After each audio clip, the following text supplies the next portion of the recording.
మంచి అరోమా వస్తుంది చికెన్ నుండి అయితే. రైస్‌తో తిన్నా, చపాతీతో తిన్నా సరే అద్దిరిపోతది. Hi guys welcome back to my channel కుస్మాస్ వరల్డ్. మీరు నా ఛానల్ ఫస్ట్ టైం చూస్తున్నట్టయితే please like, share and subscribe. So ఈ రోజు వ్లాగ్ ఏంటంటే chicken curry. Normal chicken curry కాదు, proper Telangana style chicken curry. నా ఫ్రెండ్ తెలంగాణ, సో తను ఈ రోజు కుక్ చేయబోతుంది. మీకు రెసిపీ అంతా వాయిస్ ఓవర్ ఇస్తాను. సో ఎండ్ వరకు చూసేసి లైక్ చేసి షేర్ కూడా చేయండి. అలాగే సో ఫస్ట్ అయితే చికెన్‌ని మనం మ్యారినేట్ చేసుకోవాలి. ఇక్కడ మేము హాఫ్ కేజీ తీసుకున్నాము. ఇందులోకి మనకు కావాల్సిన మసాలాలను యాడ్ చేయాలి. ఇక్కడ మేము కారము, ఉప్పు, పసుపు, ధనియాల పౌడరు, చికెన్ మసాలా, మీ దగ్గర ఏ మసాలాలు ఉంటే అన్ని మసాలాలు వేసేయండి. లెమన్ కూడా తీసుకోండి. ఇంకా ఏమంటారు, కర్డ్ కావాలంటే మీరు వేసుకోవచ్చు. బట్ మేమైతే యాడ్ చేయలేదు. ఇంకా ఆయిల్, ఇక్కడ మేము కసూరి మేతి కూడా యాడ్ చేసాము. టేస్ట్ కొంచెం బాగుండాలని చెప్పి. సో కసూరి మేతి యాడ్ చేసుకొని మసాలా అంతా చికెన్‌కి పట్టేటట్టు బాగా మ్యాగ్నేట్ చేసుకోండి. మంచిగా ముక్కకంతా బాగా పట్టేటట్టు బాగా మ్యాగ్నేట్ చేయండి. ఇది మ్యాగ్నేట్ చేసేసి పక్కన ఒక హాఫ్ అన్ అవర్ అలా వదిలేసేయండి ఫ్రిడ్జ్‌లో పెట్టేసి. ఇవి ఇంకో పక్కన కడాయి వేసుకొని, అందులో నూనె వేసుకొని, బిర్యానీ ఆకు ఉంటుంది కదా, అది వేసి, అలాగే పచ్చిమిర్చి వేసి కొంచెం మిక్స్ చేయాలి.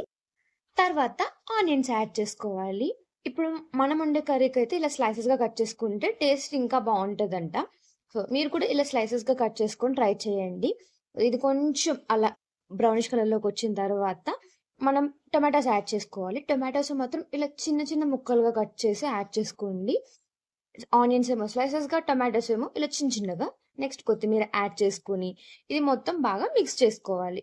మొత్తం అంతా మిక్స్ చేసుకున్నాక ఈ ఆనియన్స్, టొమాటో అంతా కొంచెం బాగా మగ్గాలి. కాబట్టి ఫస్ట్ అయితే ప్లేట్ పెట్టేసి దాన్ని అలా వదిలేసేయండి కాసేపు. కొంచెం మగ్గిన తర్వాత మనం మూత తీసి ఒక టేబుల్ స్పూన్ పసుపు యాడ్ చేసుకోవాలి. పసుపు యాడ్ చేసుకొని మొత్తం అంతా మళ్ళీ కలుపుకొని కొంచెం మగ్గనిచ్చిన తర్వాత నెక్స్ట్ మనం అల్లం వెల్లుల్లి పేస్ట్ యాడ్ చేయాలి. మేమైతే అల్లం వెల్లుల్లి పేస్ట్ అప్పటికప్పుడు నూరుకున్నాం. చాలా ఫ్రెష్‌గా ఉంది. సో అప్పుడు ఇంకా టేస్ట్ ఇంకా చాలా బావుంటది. మీరు కూడా అంతే ట్రై చేయండి. ఒక హాఫ్ టేబుల్ స్పూన్ అల్లం వెల్లుల్లి పేస్ట్ యాడ్ చేసుకొని అది మొత్తం ఆనియన్స్‌కి, టొమాటోస్‌కి పట్టేటట్టు బాగా మిక్స్ చేసుకోవాలి. బాగా మిక్స్ చేసుకున్నాక ఈ పచ్చి వాసన అంతా పోయేంత వరకు మనం బాగా వేయించుకొని అల్లం వెల్లుల్లి పేస్ట్. ఆ తర్వాత మన స్టార్ ఆఫ్ ది ఐటెమ్ చికెన్‌ని మ్యారినేట్ చేసుకున్నాం కదా, సో దాన్నయితే తీసుకొచ్చి ఆ చికెన్ అంతా ఈ కర్రీలోకి యాడ్ చేసేసుకోవడమే. యాడ్ చేసేసుకున్నాక కలపకండి. కలపకుండా ఒక 2 మినిట్స్ అలాగా మూత పెట్టి వదిలేసేయండి. అప్పుడు మసాలాలన్నీ ఆ కర్రీలోకి అలా దిగుతాయన్నమాట. సో అలా మూత పెట్టి వదిలేసిన తర్వాత ఒక 2 మినిట్స్ తర్వాత అప్పుడు మొత్తం ఆనియన్స్, టమాటోస్, చికెను ఇదంతా కూడా బాగా మిక్స్ అయ్యేటట్టు కలపండి. మొత్తం అంతా ప్రాపర్‌గా మిక్స్ చేసుకున్నాక మనం చికెన్ ఉడకాలి కాబట్టి ఇందులో ఇప్పుడు నెక్స్ట్ మనం వాటర్ యాడ్ చేసుకోవాలి.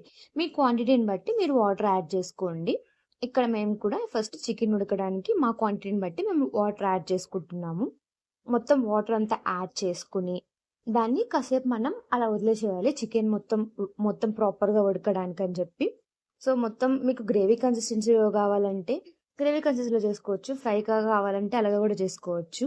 సో మొత్తం వాటర్ పోసేసి మూత పెట్టేసి ఇంకా దాన్ని అలా ఉడకనిచ్చి లాస్ట్‌లో మూత తీసి కొంచెం కొత్తిమీర వేసి సర్వ్ చేసుకుంటే tasty tasty Telangana style chicken curry ready అయిపోతది. చూస్తేనే చాలా టెంప్టింగ్‌గా ఉంది.